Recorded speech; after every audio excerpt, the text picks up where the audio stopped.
Aloha, Sylvan Bell coming back from Sacramento, California, April 17th, 2017, 6:11 at night. Perfect day to talk about sales. Even though it's tax day, it's still a perfect day to talk about sales.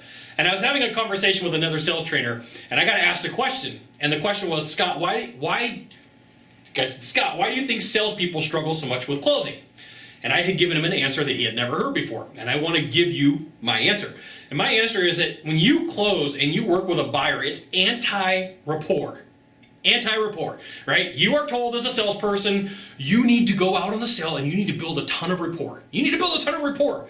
But rapport works against you in the sales process. I'm a huge fan of telling you this, that when you go out and you build a ton of rapport, the problem is when you get to the close, now you have to do a couple of things that don't feel like you're dealing with a friend. See, the first thing is if you've gotten a pain, pleasure, a risk, that's the first bucket, a budget, and a commitment, you have three of the things you need to make a sale. Now, here's the commitment thing. When you're working with a buyer and the buyer's working back with you, when you're keeping them on track for what they said, you're holding them accountable. And when you're holding them accountable, it goes against everything that you just did in the rapport process to help you build rapport. It goes against everything that you just did to work with that buyer, to get the information that you needed, to work with them, to help them find the product, the service, the widget, or the gizmo that you needed. And now you're dealing with anti-rapport. You're holding them accountable. You're making them answer questions. You're making them do something that they don't want to do as a friend, okay?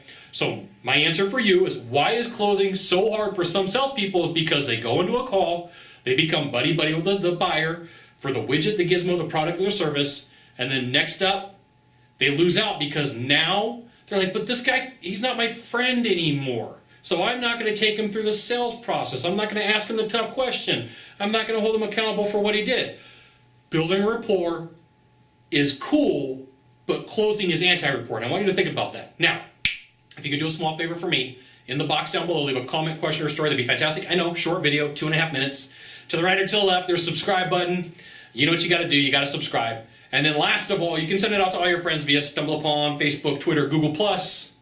Why not even LinkedIn? Sylvan Bell. We'll see you soon. Thanks for watching. Aloha.